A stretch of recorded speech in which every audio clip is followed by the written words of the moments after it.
Welcome to the Dr. Carolyn Coker-Ross Show, awakening your full potential and expanding your understanding of how to live fully and joyfully by making conscious choices that promote and maintain vitality in all areas of your life.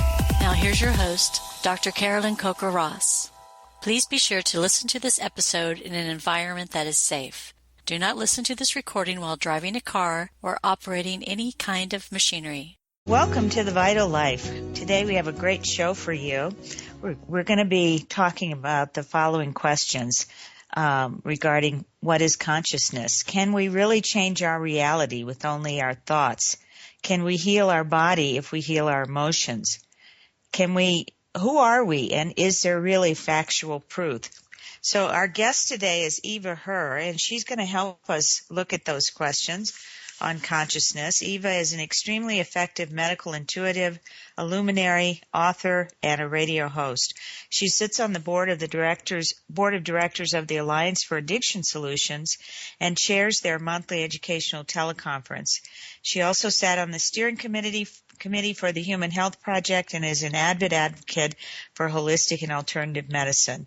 She herself has a weekly radio show called Infinite Consciousness, and she has interviewed some of the most brilliant minds of our time on these important and controversial issues.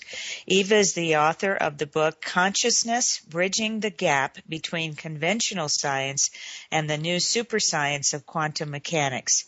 This book will teach you the irrefutable facts on the science of mind, intention, thought, and the ability to change your life, your health, and your reality. Welcome to the show, Eva.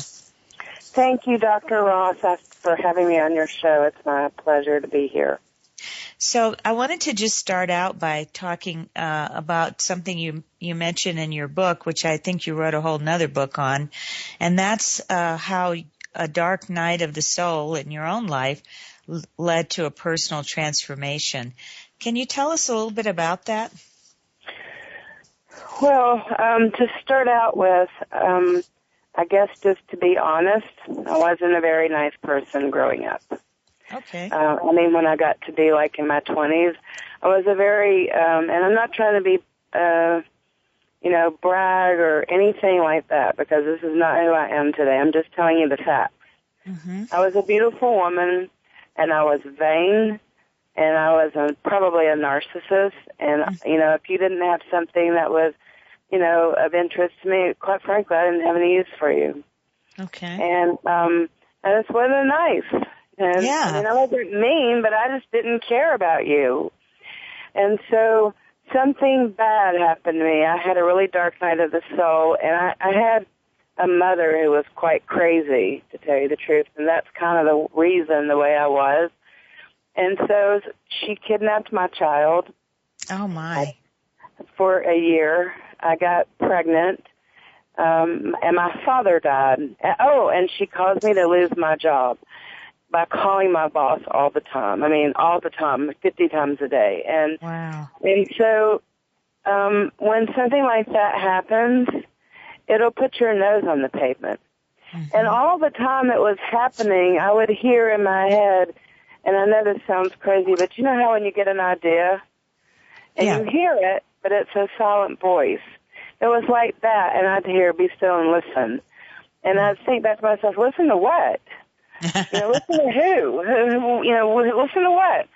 And so that went on for quite some time. And then, actually, Hillary Clinton got my son back for me. After about 9 months, it was a very complicated thing. And shortly after she got him back, maybe 6 months or so, I went to bed one night. I was a litigation paralegal. I did medical malpractice, and I contracted out.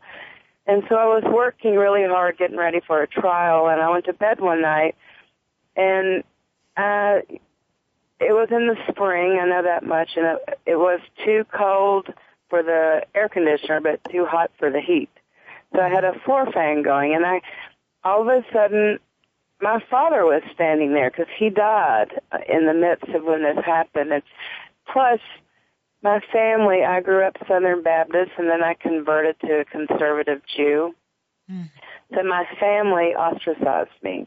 Mm-hmm. So he died at this time when you were asleep when this happened, or asleep when you started to have the kind of the visions or dreams of a new way to be? I know that I could hear the floor fan going, so I know that I was conscious. I was aware, but I don't know if it was real. I don't know if it was a dream.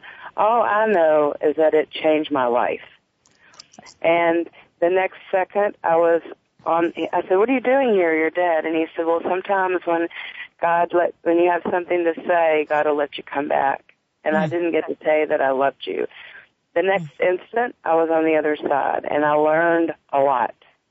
And I've compared it with other people, specifically Daniel Brinkley, for hours. And some other people that have had dark night of the soul and have had these type of experiences, and we all see the same thing. It's the same thing. And what did you see? Can you tell us? Well, the first thing I saw it was like blinking my eyes and being on the other side. And I was standing with my father in front of what looked like an organizational chart, like a corporate organizational chart. Yep. And he was pointing, and he was saying, "I didn't raise you right." And I said, "What do you mean?" And he was, remember, at that point in time, there's no language for this, so he had to describe it in the best way that he could so that I could understand. And so he pointed, he said, "Well, there's no," and I don't want to step on toes, but he said, "There's no burning hell unless you think there is." And he said, "You start out down here on the bottom in the mailroom, and every time you learn a life lesson, you bump up a notch.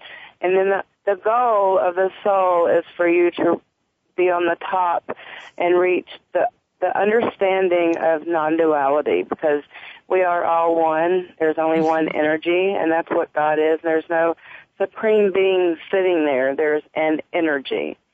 And that's the goal of the soul, to grow." And then instantaneously I looked over my shoulder, and I used to describe it as a piece of plexiglass, but now I understand like it was a positive and negative pole of an energetic field butting up against one another. Okay. And on one side there was light, and on one side there was just black, void, nothing, not even a star or pinpoint, nothing. And I knew that it was like cold, like dry ice cold, that it was so cold that it was hot. And there was one soul pressed up against this barrier, and why one soul, I don't have a clue. Was it the only one? I don't know. But what I do know is that I could feel it. And if you've ever known anybody that's hit rock bottom, like if you've had an addiction problem or suicide issues, it felt like that feeling a billion times. And I understood. It was like we communicated, but we didn't have to talk, so it was like telepathically or knowing, whatever you want to call it. And I understood that the only reason that soul was in the position that it was there was because it wanted to be in the light. And so it got what it wanted, because thought is the only thing that is. It creates. And so if it wanted to be in the light, all it had to do was think, "I'm there," and it would have been there. But it didn't get that. So how did this change you, Eva? How did your life change after this experience? Well, the next morning when I woke up, I was in bliss. It lasted for about 6 months, and everybody thought I was crazy. I actually checked into one of those like charter Peachford places, because I too thought I was crazy. I didn't know where it came from. And I felt like I was walking about 6 inches off the ground. Now I understand, and here's a linguistics problem, that my energy or my field or my resonance, whatever, was faster. So it made me feel lighter. I don't know if that makes any sense. Yeah, I think that's clear enough. Yeah. It lasted about 6 months, and then I woke up the next morning with an ability of medical intuition. It took me literally about 10 years to understand how to use that ability and to be accurate at it. And I kind of said to God, I didn't want this. You forced it on me. I'm in litigation. I'm very black and white, so I have a fear of like being humiliated, because we're so fact driven. And so all of a sudden this little ability of how to calibrate whether I'm right or wrong just kind of appeared. Mm-hmm. Bill Tiller's the one that told me that's what it was, that it was a calibration mechanism. And so once I learned how to do it, if I tell you that I can read you, we both know it in the first 5 minutes. Mm-hmm. If I tell you that I can, I have about a 95% accuracy rate. But we both know it. Tell me a little bit about your medical intuitive work. So how have you been using it? And can you give us an example of something that shows how this works?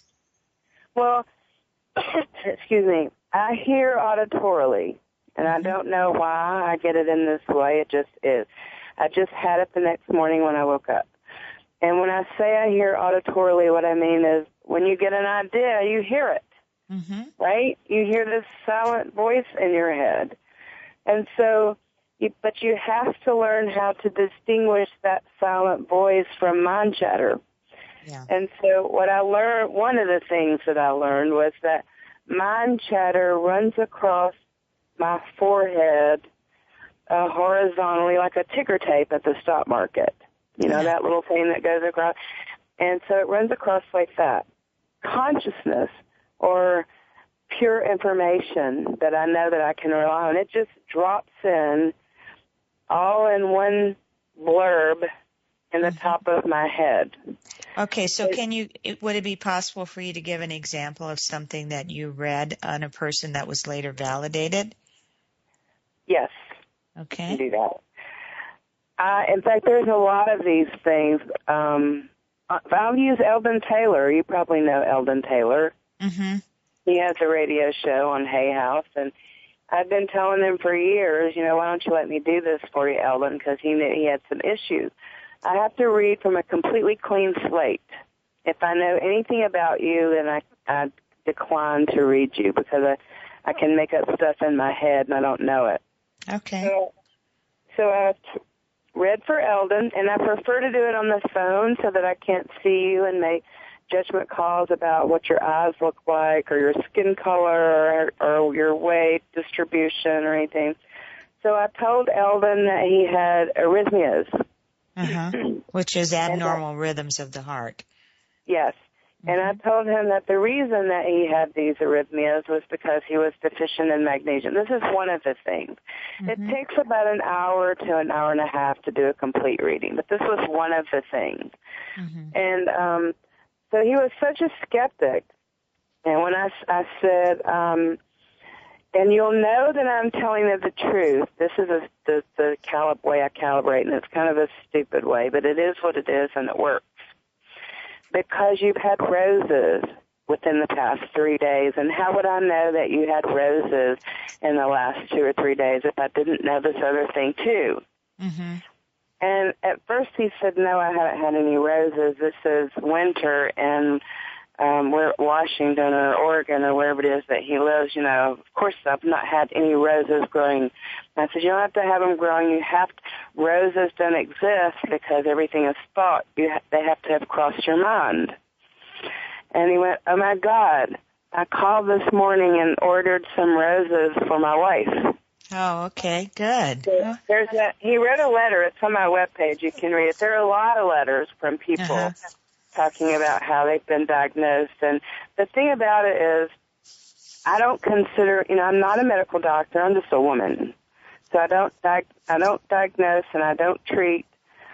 I tell you things that I hear, and I tell you symptoms that I hear that you're having, and you either have them or you don't. Okay. So if you have them, then you know that you need to go to the doctor and get them looked at. So there have been a number of, like you're saying, a 95% success rate, so that's pretty high. If I get that stupid question right, then I know that I can rely on it. If I don't get that, and I'll only do it 3 times, and I don't even like to do that, but I'll give the people a benefit of the doubt that maybe they don't remember something. Yeah, exactly. My guest is Eva Herr, Herr, and she has written relatively new book called Consciousness, Bridging the Gap Between Conventional Science and the New Science of Quantum Mechanics. So before the break, Eva, we were talking about your dark night of the soul and the transformation that resulted from that, and also how that led to your becoming a medical intuitive. And I just wanted to ask you, from your experience and also from all the experts you've interviewed, can these experiences of transformation be made by a person, or is it just kind of the luck of the draw? That's a really good question. But first, I remembered that I needed to answer a question you asked me before. How did it change me? Mm-hmm. It changed me from being me, to what can I do for you? Okay. How can I help your life? Anyway, now to this question. Yeah. Consciousness or spiritual enlightenment comes in 3 different forms. You're either born with it, which many of the children are today, or you grow in gradients, like what I call active seekers. Mm-hmm. You go to all the conferences, you read all the books, you try to, follow the gurus, you have all the teachers, mm-hmm. or you blink your eyes and it happens, like me. It happened to Edgar Mitchell when he was coming back from the moon. When he saw the earth in the distance, the size of the marble, and everything that he knew was on that marble, something happened, and he suddenly was awake, and that's why he started noetic sciences. Noetic is knowing. Yeah. So you can't make it happen, but you can encourage it to happen by spending more time in silence, because consciousness, and that's my word for God. I use it because I don't like to step on anybody's religious toes, so I just use a generic word for God or higher power or whatever, irreducible unit, whatever you want to call it. Mm-hmm. So that consciousness talks to everybody. We are that thing because there is no mass on the quantum level, no matter on the quantum level. And it doesn't matter what anybody thinks anymore. This is a proven fact. No matter on the quantum level. If there is no matter on the quantum level, then what separates us from anything else? Nothing. We are that thing. So you're saying that if you're an active seeker, you have more likelihood of having that transformation if you spend more time in silence. Well, being an active seeker and actually walking your talk is 2 different things. Yeah. You can go to all the, lectures and conferences and read all the books that you want to do. But unless you spend the time in silence, you can't hear 2 people, your mind chatter and consciousness in this instance, at the same time. Mm-hmm. Okay. So I heard you earlier kind of refer in some ways to consciousness as information. Yes. Is that what it is for us? It's meant to be information? Well, everything that, what is consciousness? To understand that one thing is a very important aspect of my book. The thing that started that book was when I had my enlightenment, or whatever you want to call it, it makes you feel like you're suddenly in bliss and that you have all the information the world ever needs and all the answers, and you go out and tell everybody, and you wear everybody's ears out. And then I was standing in the grocery store one day and I was blabbering about it, and I was talking to a man, and he turned out to be a medical doctor.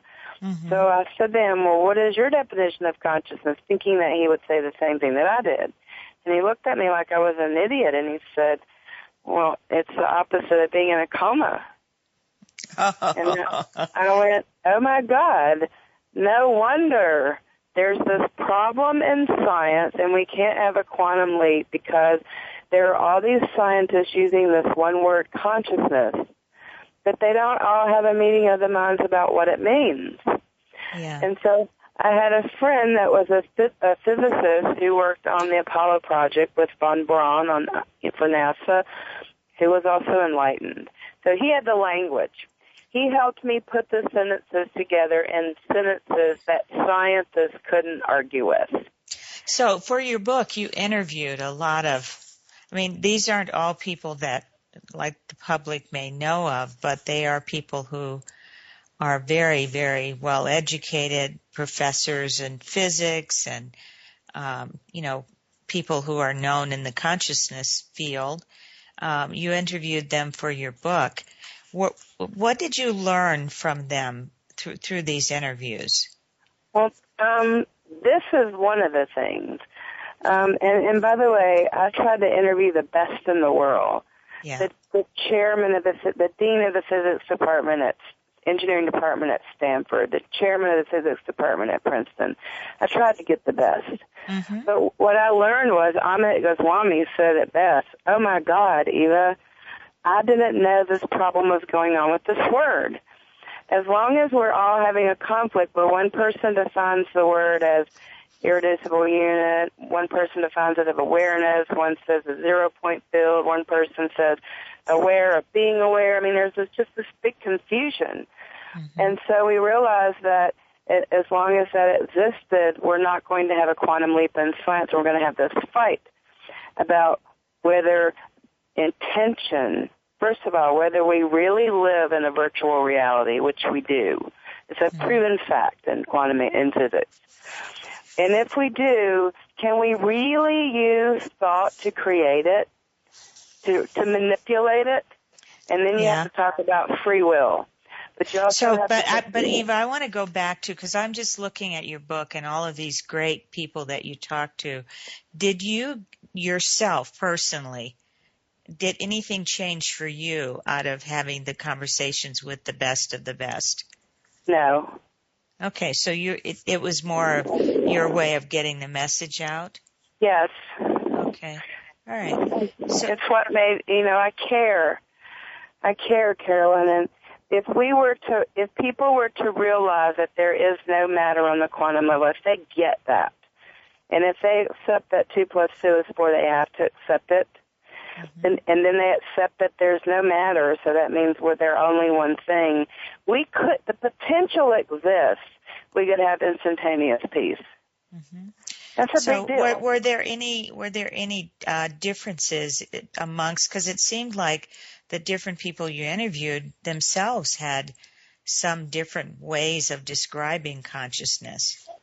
Yes, that's a big problem. Mm-hmm. Every one of them thought of it as different, and so when I put this book together, and then I started sending it to all of them, because all I did was interview them. Then and some of them, since I own the rights to the show, to my interviews, some of them didn't even know I was going to do this. Uh-huh. And so after I got through doing it, I sent them their chapter and said, look, here's your chapter. It's about to go into a book. If there's something wrong with it, you better fix it because I'm not changing a word. Uh-huh. And so they did. They started fixing things, and then they started writing me or calling me and saying, oh, my God, I didn't even know this person existed. Mm-hmm. And I won't use names, but this one scientist said, I didn't know this other scientist existed, and I had no idea he was doing this work in consciousness, which is really major work. I wish I could tell you, but I don't want to embarrass anybody. Mm-hmm. And so it brought to their attention that other things are happening. And that outside of what they were doing themselves. Yes. And so it made them realize, we need to look at this whole thing and we need to stop fighting about what this word means and decide what does this word do. Okay. So let's look at the question, can we change our reality with thought? What's been your experience with that, and how do you work with that? Well, first of all, I like to start with a little story that says, imagine that you're a 2-year-old sitting in the back seat, and you're strapped in a car seat with a little yellow steering wheel. You think that you're driving that car. For any of you that have a kid, you're driving that car. But really, Source or God or Jesus or Buddha or your mom or whoever you want to say, a higher power is driving the car. Mm-hmm. So you get up to the 4-way stop, and you say, I'm going to the playground today because the playground's on the right and the grocery store is on the left. Source says, no, we're going to the grocery store today. Here is your mechanism of free will, because people argue about this all the time. I have complete free will. I can do anything that I want. It's just a linguistics problem. Your steering wheel, that yellow one, is not going to work. So your free will is you accept it and say, okay, I'm not going to the playground today. I'm going on another day. I'm going to the grocery store today. That's your free will.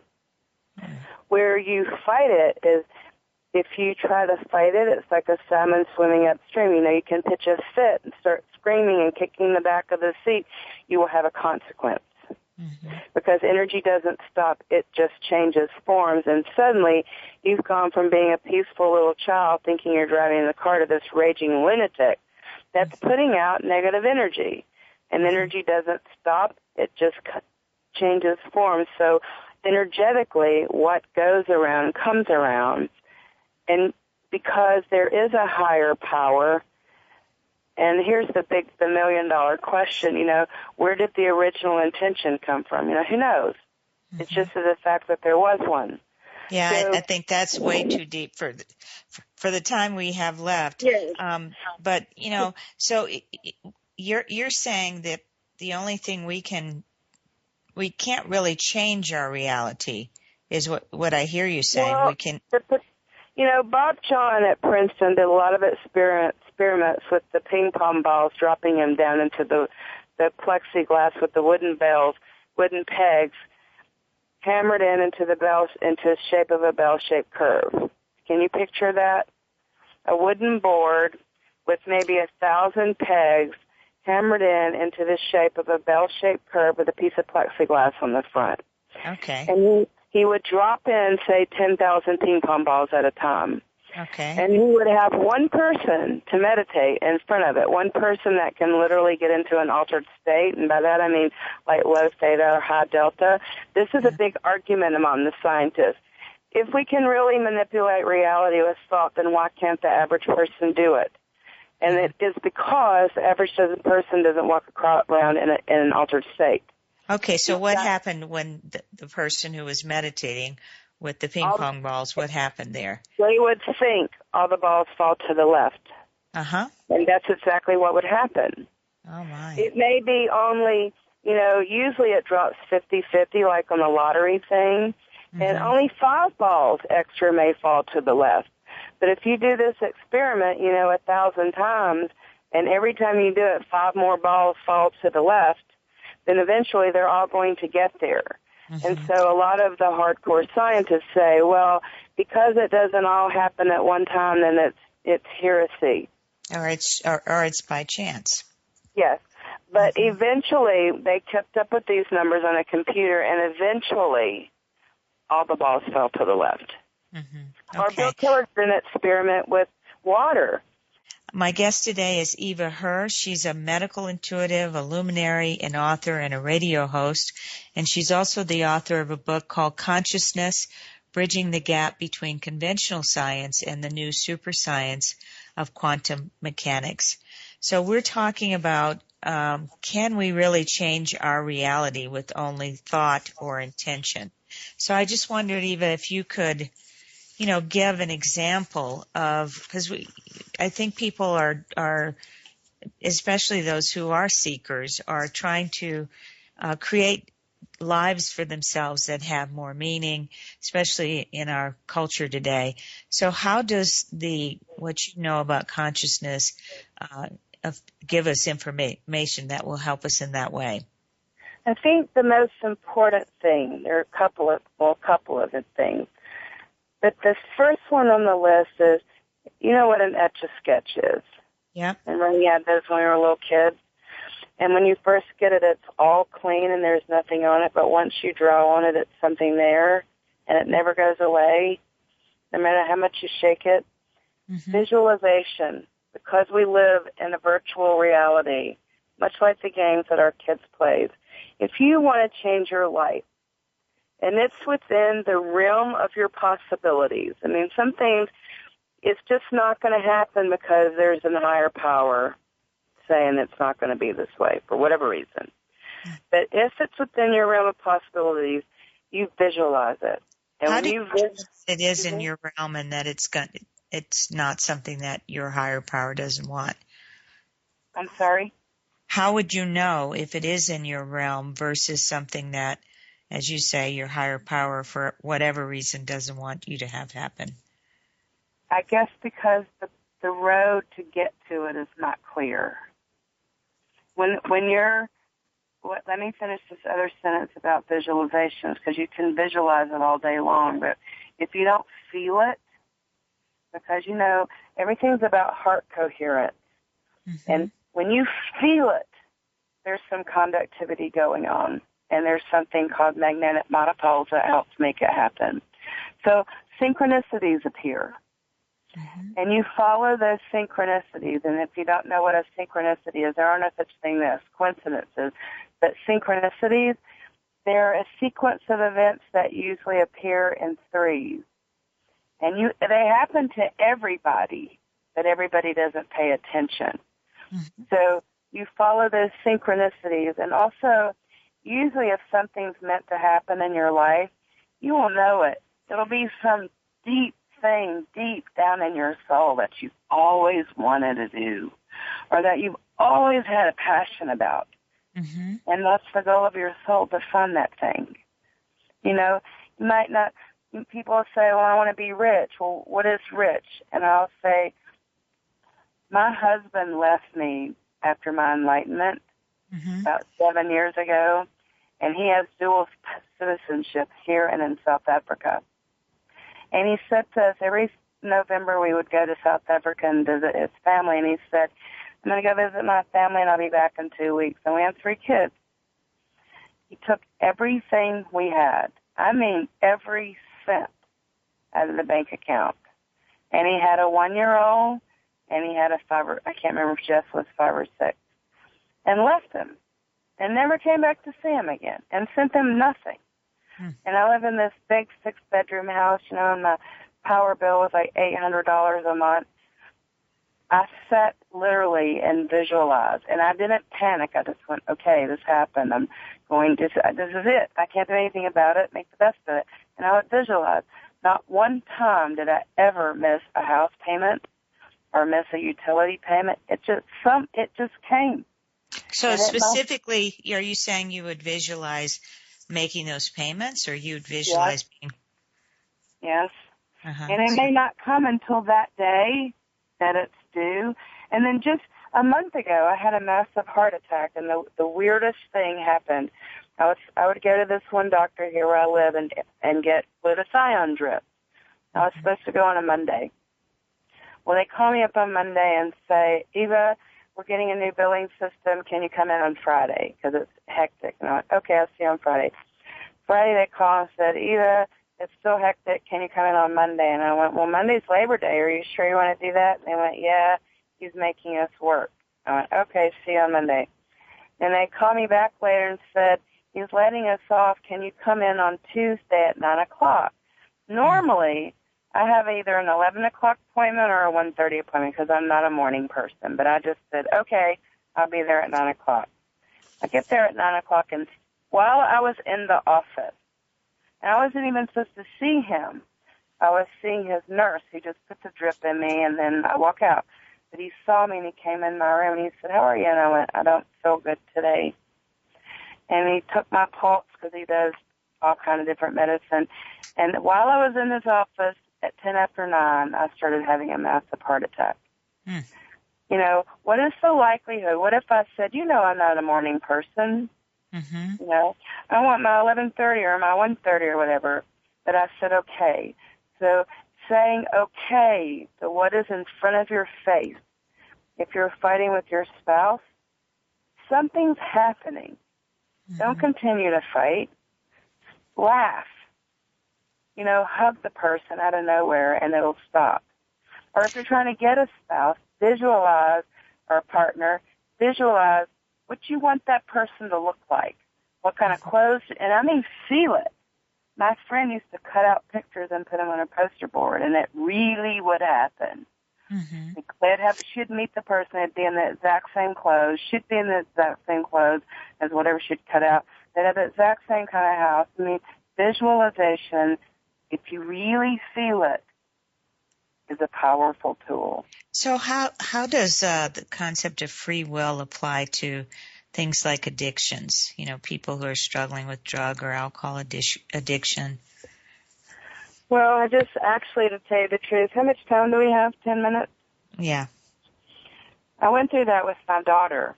Mm-hmm. When my husband left, right after he left us, she was 11 and she got raped by one of my son's friends. Mm-hmm. And a few years later, when she was 15, she got raped by a gang at gunpoint for 6 hours. And so she didn't tell anybody. She was like the perfect kid, you know, the honor roll student, number one on her tennis team, you know, whatever. And she was a good kid, but she didn't tell anybody. And so she started using drugs to self-medicate and got I found her dead in her bed. Mm. And so we put her in hospitals for 9 months and nothing. All they did was put her on pills. So we finally moved up here to the Appalachians down a dirt road in the middle of the woods. And she said, I am going to heal. And every day we would go back on my property and sit on this big rock. And we would visualize her being healed because she started self-mutilating too, really bad. And we changed her diet and did a lot of things. And in 6 months, we healed her.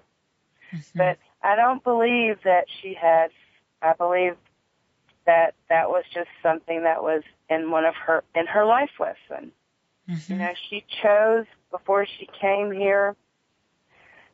How do you know love if you don't know what love is? How do you know what it is to be violated without being violated? And so those are your classes. And my perspective, and who am I to even say this because I'm just a woman, but it's the way I perceive it, is we choose our lessons before we get here. And if we're an old soul, and it's not good or bad to be an old soul, it's like the difference between being 5 and 50. You choose the lesson. You either decide to take a PhD physics class or you take physics in kindergarten. Mm-hmm. You know, you have to choose the class of what you want to learn how to do. And Jessica, my daughter, wanted to learn how to be a teacher for other teens, how to evolve the world because she's coming around behind my footsteps. So how does she learn that if she doesn't have the negative experience to say, hey, I made it through it? I've been there. So free will. I mean, that's a very empowering way to look at what happened to her, because so many people would have experiences like that and feel more like a victim. It was, all I can say is she was open. Why she was open, I don't know. Yeah. But she wants to help other kids. And was, remember I told you before, you'll know what you're supposed to do because you feel it in your gut. Right. What she felt in her gut. That's, so I mean, I think that's an example of what you said earlier about so many of the kids coming now into the world who are coming in with an enlightened spirit, and you know. That's another thing. My son, he's 12, sees the world in dots. I never knew this till 4 or 5 years ago, and it was really weird how he found out. But he sees the hologram. And, you know, when he would tell me that thing, you know, a typical parent would think that their kid was nuts or seeing psychotic, seeing delusions. Yeah. And but I didn't do that. So if you have a child that's open or telling you things, don't think they're crazy. Well, unfortunately, Eva, we've run out of time. I would love to spend another hour talking with you because this has been a very powerful show, and I know we've really just touched the surface, so I want to recommend to all of my listeners to get Eva's book, Consciousness, Bridging the Gap Between Conventional Science and the New Super Science of Quantum Mechanics. Thanks for being on the show, Eva, and if anyone wants more information about her, go to her website, www.evaherr.com, and you can find out. Okay, thank you. Hold on a minute. We're just going to close, and I want to thank my listeners to the Vital Life, Awakening Your Full Potential. And I'm your host, Dr. Carolyn Coker-Ross, and I'll talk to you next week. Until then, I wish you good health and vitality. You have been listening to the Dr. Carolyn Coker-Ross Show. Please visit CarolynRossMD.com. That's CarolynRossMD.com to access podcasts, show archives, and more about Dr. Ross and her services.